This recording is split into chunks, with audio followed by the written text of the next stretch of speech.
कई दिन बाद आपसे मुखातिब होने का मौका मिल रहा है। कुछ मेडिकल प्रॉब्लम थी जैसा आप जानते हैं। अब पार्शियल छुट्टी मिली है तो इसलिए आपके पास आने का मौका मिला है। जैसा आप जानते हैं, कल पंजाब के तमाम संगठनों की बैठक हुई थी, जथेबंदियों की, और उसके बाद जैसा हमारा रवायत है, आज संयुक्त किसान मोर्चा के देश भर के जितने भी संगठन हैं सबकी बैठक हुई है। इस बैठक में आंदोलन की आज की स्थिति जो है उसकी समीक्षा की गई। आंदोलन को और मजबूत और तेज कैसे बनाया जाए, इसके बारे में अगले एक सप्ताह के कार्यक्रम के बारे में चर्चा हुई, फैसले लिए गए, और साथ ही साथ ये आंदोलन अपने तीसरे चरण में कैसा दिखाई देगा, इसके स्वरूप के बारे में भी विस्तार से चर्चा हुई। मैं आपके सामने केवल अगले एक सप्ताह के कार्यक्रम रख रहा हूं, लेकिन आज की बैठक में सहमति बनी है कि 28 तारीख को आने वाले पूरा जो तीसरा चरण होगा इस आंदोलन का, उस पूरे चरण की आउटलाइन आपके सामने पेश की जाएगी।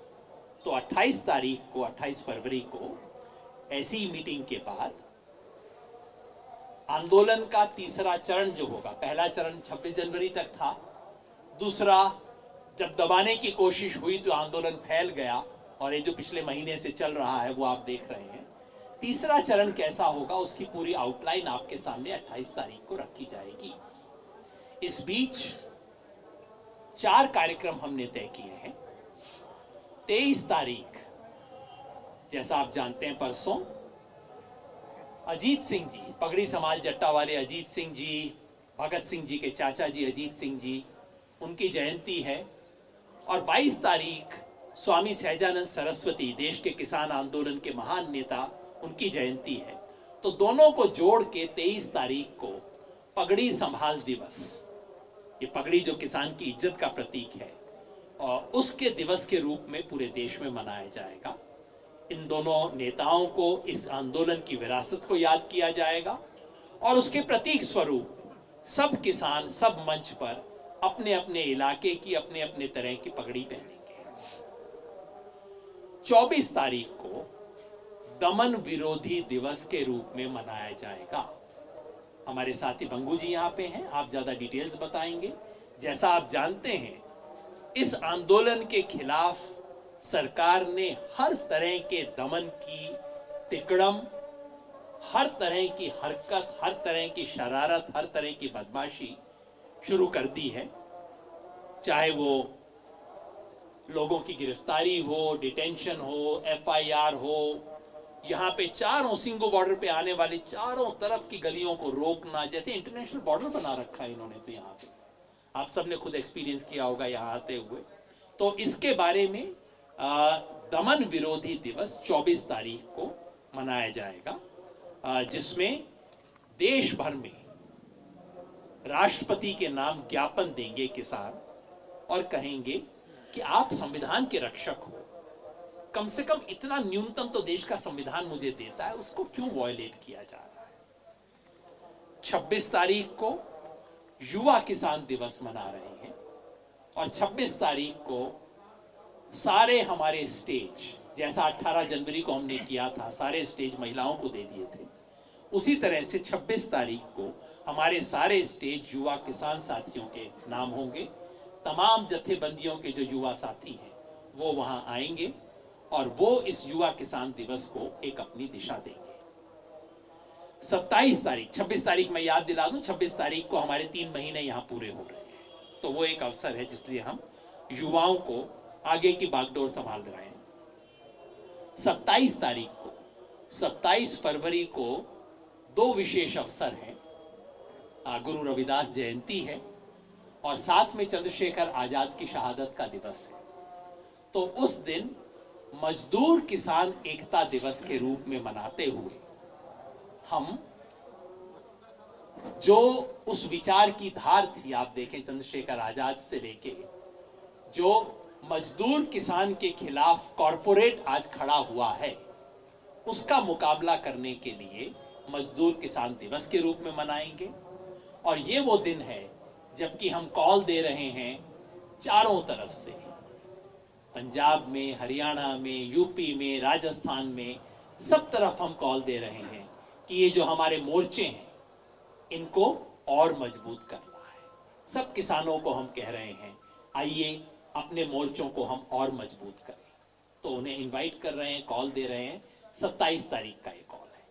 तो ये 4 कार्यक्रम हमने आज अनाउंस किए हैं और 28 तारीख को सिर्फ एक हफ्ते का नहीं और लंबा प्रोग्राम पूरा का पूरा, जैसा आप जानते हैं 8 मार्च को पार्लियामेंट मिल रही है 1 महीने के लिए, तो वो वक्त है देश में गहमा गहमी का। और ये वक्त भी है जब देश में कटाई का सीजन भी शुरू हो रहा है, साउथ इंडिया में तो शुरू हो रहा है इन सब चीज़ों में। इन सबको ध्यान में रखते हुए आगे का एक लंबा कार्यक्रम हम 28 तारीख को अनाउंस करेंगे। बंगू साहब 24 तारीख का जो दमन विरोधी दिवस है उसके बारे में बंगू साहब।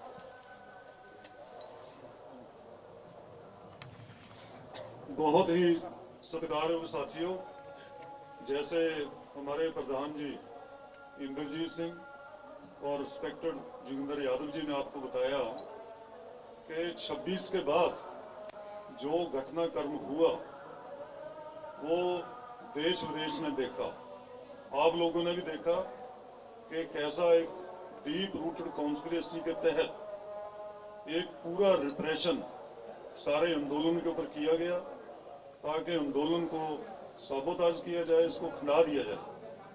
वो रिप्रेशन अभी तक जारी है, 1 महीना हो गया रिप्रेशन जारी है। मैं आपको बताऊंगा कि 122 लोग जो आईपीसी की बहुत ही खतरनाक धाराएं हैं, जैसे 307, 395, 397, 120B कॉन्स्पिरेसी, इनके तहत 122 लोगों को उस दिन जेल में बंद कर दिया था। और वही बस नहीं किया, उसके बाद बहुत एफआईआर लॉन्च कर रहे हैं डेली। अब तक 44 एफआईआर पुलिस ने दर्ज की है और उसके अंदर जो तमाम लीडर्स हैं उनके खिलाफ 3-3 एफआईआर, एक सिंगू पर, टिकरी पर और गाजीपुर बॉर्डर पर, सभी लीडर्स का 3-3 एफआईआर। और जो बेदोषे लोग हैं उनके खिलाफ एक खाली एफआईआर रख के रोजाना किसी ना किसी को बुलाते हैं, उसमें रोक इन कर देते हैं। इसलिए दमन है जो बहुत चल रहा है। इस दमन का उद्देश्य एक ही है कि लोगों के अंदर सहम और डर पैदा करो। जो मोर्चे के अंदर लोग शामिल हैं वो डर से पीछे चल जाए और जो बहुत संख्या में लोग मोर्चे में आ रहे हैं वो ना आए। ये रिप्रेशन दम चल रहा है, इसके खिलाफ हमने जो एंटी रिप्रेशन डे, दमन विरोधी दिवस संयुक्त किसान मोर्चा ने फैसला किया है, उसको मनाएंगे हम। उसकी शक्ल है जो 4 चीजों के खिलाफ होगा। पहले तो जो जेलों के अंदर तमाम बंद हैं, क्योंकि 30 लोग जेल से बाहर आ गए हैं। अभी 92 किसान हैं जो जेल के अंदर हैं, वो सभी बाहर आए। नंबर 2, जितने केसेस हैं वो किसी भी धारा में हो, लीडरों के खिलाफ हो, आम लोगों के खिलाफ हो, वो सारे केसेस इमीडिएटली विड्रॉ हो। नंबर 3, जो नोटिस आ रहे हैं, देखो आप कितने नोटिस हैं डेली, जितने पंजाब में, हरियाणा में, यूपी में, उत्तराखंड में, किसी एफआईआर में वो लोग नहीं है। किसी का सीसीटीवी में किसी का फोटो आ गया ट्रैक्टर का, किसी का व्हीकल का आ गया, किसी का वैसे आ गया। सहम फैलाने के लिए उन लोगों को बुलाया जा रहा है और उन्हें एफआईआर में उनको इम्प्लीकेट करके जेलों में भेजा जा रहा है। ये टेरर है। हम मांग करते हैं कि नोटिस को इमीडिएटली विड्रॉ किया जाए। और चौथा है ये बैरिकेडिंग, ये बहुत खतरनाक है। हम तो देखो दिल्ली जाते हैं, आप भी हमारे साथ होते हो, रात में 10 साढ़े 10 बजे जेल से रिलीज होते हैं। मेरे साथ इंद्रजीत जी हैं, रविंदर सिंह पटियाला है और दूसरे जो लीगल कमेटी के मेंबर हैं। हम डेली जाते हैं वहां पे, पहले बेल होगी फिर रिलीज करवाएंगे। 1-1:30 बजता है, तो रात में जब उठते हैं हम देखते हैं नरेला के जो रास्ता एक दिन जाते हैं अगले दिन वो बंद होता है, पुलिस वहां खड़ी होती है। पता नहीं कैसे निकल के आते हैं, सब रास्ते पर बैरिकेडिंग की। पता नहीं क्या मंतव्य है पुलिस का, क्यों परेशान लोगों को ऐसे कर रहे हैं।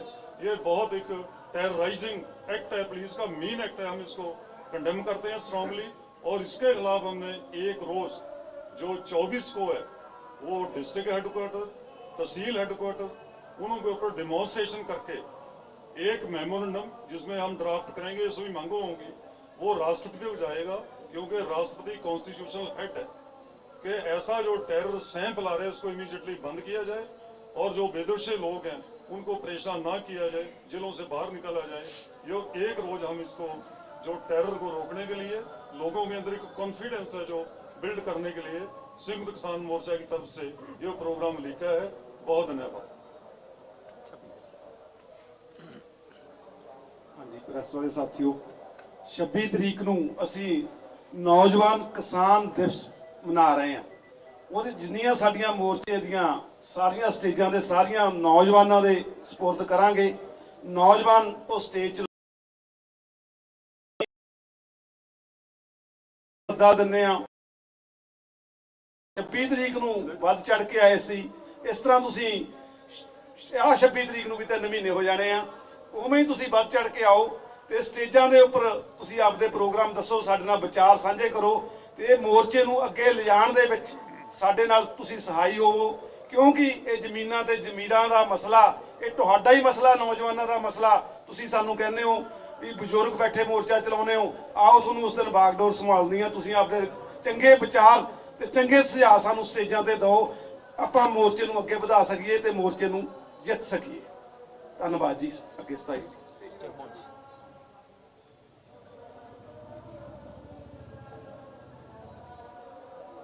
साथियों, जो पगड़ी दिवस समाल दिवस है 23 को चाचा अजीत सिंह को याद ही नहीं करेंगे। ऐसी एजुकेशन लड़ी थी जो आज हम लड़ रहे हैं योग के साथ। उस दिन स्वामी सत्यानाथ जी और सारी और अजीत सिंह ने ऐसे ही कानूनों के खिलाफ लड़ाई लड़ी और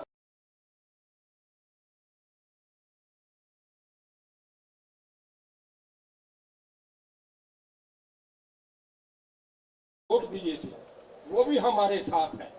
और बीजेपी वाले अपने पद छोड़कर पंजाब में हमारे साथ आ रहे हैं। इसमें तो हम जीतेंगे। जीतेंगे क्यों? जो ये हम चाहते थे कि ये जो 3 को बर्बाद करने वाले, इसमें अर्बन है उसको पब्लिक डिस्ट्रीब्यूशन सिस्टम बंद होगा और रूल पूर्व भी मारा जाएगा। खेती के साथ जो संबंधित है किसान मजदूर वो तो मारा ही जाएगा और स्टेट के अधिकारों पर भी एक बड़ी तलवार है। ये लोग संघर्ष बन गए।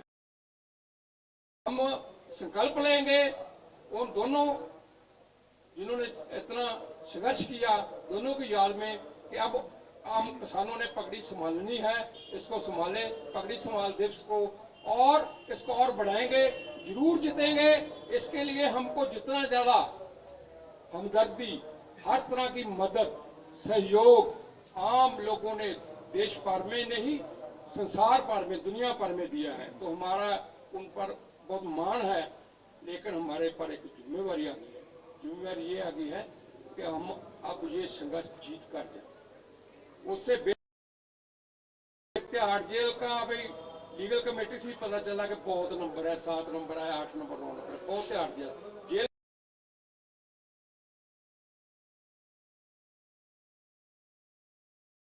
मान कर भी जा सकेंगे। यही संकल्प हमने पगड़ी समाल दिवस पर लेना है 23 तारीख। मैं पहली मर्तबा मतलब इस प्रेस को मुखातिब हूँ। हरियाणा और राजस्थान और यूपी क्षेत्र है मेवात और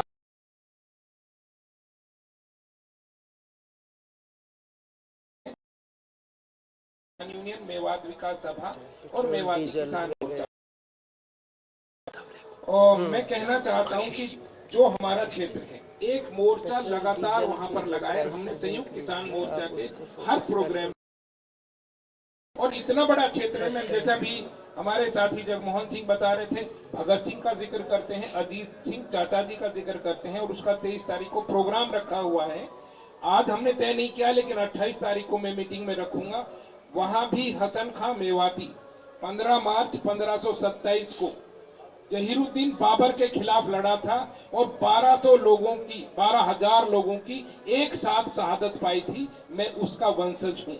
मैं ये इसलिए कहना चाहता हूं कि हमारे मेवात के खित्ते के डर से के दरवाजे बंद हो जाया करते थे। शुरू में आंदोलन में कमजोरी, इस वक्त मेवात का 1200 गांव आंदोलन के लिए तैयार है और 15 मार्च को हम कोई बहुत बड़ा प्रोग्राम हसन खां मेवाती की शहादत पर मनाते हैं। ऐसा कोई बड़ा प्रोग्राम हम मनाने जा रहे हैं। मैं सरकार को कहना चाहता हूं कि मेवात यहां से 70 किलोमीटर दूर है और अब जाग भी गया है।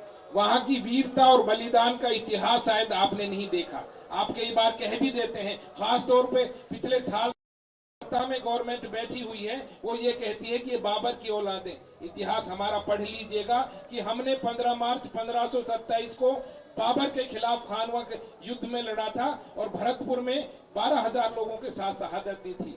जब देश को जरूरत पड़ती है, देशभक्ति हमसे सीखिएगा आप कि हम अपने देश के लिए, जबकि बाबर ने कहा था कि भाई आप आ जाइए हमारे साथ, हम आपको पूरा राज्य ये सौंप देंगे, अलवर और भरतपुर। उन्होंने कहा कि नहीं, तुम गद्दार हो, तुम देश बाहर से आए हो और हम अपने देश के राजा राणा संघा के साथ लड़ेंगे। देशभक्ति की मिसालें हमने पहले दी हैं। जब जरूरत पड़ी है हमने देश को आगे बढ़ाया है। अब जरूरत पड़ेगी तो किसान आंदोलन के जरिए से हम इस सरकार को यहाँ पर लाकर खड़ा कर देंगे कि उनको हमारी बातें माननी पड़ेंगी। मैं ये कहना चाहता हूँ कि उन्होंने जिस तरह से मेरे ऊपर इतने सारे केस लगा दिए, योगेंद्र जी 400 नोटिस दिए हैं। अब CANRC उसके आंदोलन के जो साथी थे उनके ऊपर मुकदमा दर्ज करके अब 400 नौजवानों को जिस तरह से तंग किया जा रहा है, मुझको जिस तरह से डिटेन किया गया, योगेंद्र जी को पता है और इंद्रजीत जी को भी पता है। तो इस तरह से हमको चौतरफा मार, हो सकता है कुछ साथियों को उस तरह से प्रताड़ित नहीं होना पड़ता हो, लेकिन अल्पसंख्यक होने के नाते हमको दोहरी मार झेलना पड़ता है। आंदोलन को भी आगे बढ़ाना होता है और एक टेक के साथ कि अरे हम आंदोलन में पहली दिसंबर को जब गुड़गांव की तरफ बढ़ रहे थे तो कहने लगा नूह में चल गया होगा आपका, यहाँ नहीं चलेगा। क्या गुड़गांव दूसरा देश है? मैं इस सरकार से पूछना चाहता हूं कि क्या संविधान ने मुझको वो हक नहीं दिए कि मैं नूह में या मेवात के क्षेत्र में अपने अधिकारों को कब जो है उन पर अमल करूं और दूसरी जगह पर मैं नहीं कर पाऊंगा? इस तरह का भेदभाव और इस तरह का खास प्रताड़नाएं हमारे साथ होती हैं, लेकिन उसके बावजूद हमारे गांव-गांव में आंदोलन बढ़ चुका है। मैं सरकार को चेताना चाहता हूं कि दिल्ली के 70 किलोमीटर के दूर इस हसन खां मेवाती के वंशजों को आप देख लीजिएगा। आप जो है जल्दी से नहीं तो हमारी मेवाती में एक कहावत है, बात खत्म करता हूं कि जूजू भीगे कामड़ी जूजू भारी होए। जितना आप ये आंदोलन आपके मुकाबले में खड़ा होगा। बहुत बहुत शुक्रिया।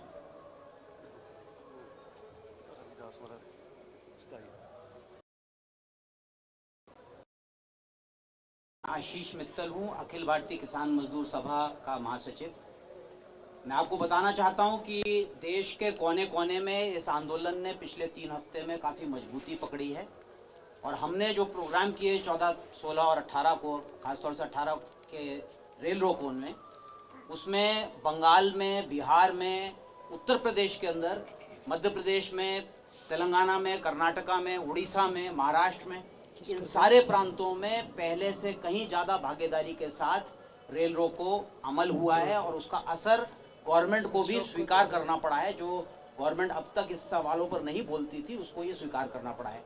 इसी बीच गवर्नमेंट ने बहुत ज़्यादा दुष्प्रचार हमारी मांगों को लेकर और हम ये बात बताने के लिए कि हम गवर्नमेंट के प्रस्ताव को नहीं मान रहे हैं, ये बात गवर्नमेंट ने फैलाने की कोशिश करी है। गवर्नमेंट ने दमन भी किया है। मैं आपको बता दूं, हर प्रांत के अंदर जहाँ पे बीजेपी का कोई रोल है वहाँ पर किसानों पर, विरोध करने वाले नेताओं पर दमन हो रहा है, लेकिन इसके खिलाफ संघर्ष भी जागृत हो रहा है। जगह जगह संघर्ष जागृत होता हुआ बढ़ रहा है और उसका मूल कारण है कि जितना ज़्यादा प्रधानमंत्री इस किसानों की आलोचना कर रहे हैं, जो दंगाजीवी प्रधानमंत्री रहे हैं, वो श्रमजीवी किसानों को परजीवी कह रहे हैं, जबकि परजीवी कंपनियों को किसानों के खेत और मंडियों पर बसा रहे हैं। इसकी जागृति धीरे धीरे जगह जगह बढ़ रही है। और ये बात किसान कानून को पढ़कर समझ रहे हैं कि कानून में साफ लिखा हुआ है कि ठेका खेती में किसान को अपनी ज़मीन अलग से गिरवी रखनी पड़ेगी ताकि उसको पैसा मिल सके। ये लिखा हुआ है कि मंडी का रेट साफ तौर पर, जो मंडी कानून है, चाहे जो और कानून हो, मंडियां अपना कानून खुद बनाएंगी, फेयर ट्रेड के रूल्स खुद बनाएंगी और वो अपने रेट खुद जो है ऑनलाइन से तय करेंगी। और उनके साथ कोई अगर विवाद होगा तो उस विवाद का निपटारा भी उनके अपने रूल्स के हिसाब से होगा। ये सारी चीज़ें धीरे धीरे किसान इन सवालों पर जागृत होते चले जा रहे हैं। यहाँ तक कि गन्ना किसानों की जो सुरक्षा थी वो गन्ना एग्रीकल्चरल सोसाइटीज़ से थी। इन सोसाइटियों को भी इस कानून के तहत कंपनियों की सेवा में लगा दिया जाएगा। ये इस trade farmers produce trade and commerce act में लिखा हुआ है। तो इन और तमाम जो है जो राशन के सप्लाई और खाने के रेट बढ़ने के सवाल हैं, इन तमाम सवालों पर बड़े पैमाने पर जागृति बढ़ रही है। और जिस तरह का सरकार ने बजट और बजट के बाद जो लगातार 12-13 दिन से लगातार पेट्रोल डीजल का दाम बढ़ रहा है, जिसकी वजह से लगातार किसानों के खेती की लागत बढ़ रही है, ये एक बहुत बड़ा सवाल बनता चला जा रहा है। वैसे भी वित्त मंत्री ने कहा है कि ये एक ऐसा सवाल है जो सबके लिए ज़रूरी है, क्योंकि पेट्रोल से वसूली होती है, पेट्रोल से टैक्स मिलता है सारी स्टेट गवर्नमेंट्स और सेंट्रल गवर्नमेंट को। इस बार के बजट में 15.5 लाख करोड़ रुपए का डेफिसिट बजटिंग की गई है और ये सारा जो है इन टैक्सेस से वसूला जाएगा। ये सारे सवाल, बैंकों का निजीकरण, LIC का निजीकरण, ये धीरे धीरे सारे सवाल किसानों की चेतना से जग रहे हैं, क्योंकि LIC एक ऐसी चीज़ रही है जो किसान भी अपने बीमा के तौर पर समझता रहा है। तो धीरे धीरे ये जागृति बढ़ रही है। उसी के तहत हम लोगों ने ये सारे कार्यक्रम लिए हैं और ये हमें उम्मीद है कि न केवल इलाकों के अंदर बड़े बड़े धरने शुरू हो रहे हैं, शुरू हो चुके हैं और शुरू हो रहे हैं अलग अलग प्रांतों में, बल्कि दिल्ली के अंदर भी गोलबंदी और दिल्ली के अंदर मोर्चाबंदी बहुत तेजी से आगे बढ़ेगी। धन्यवाद।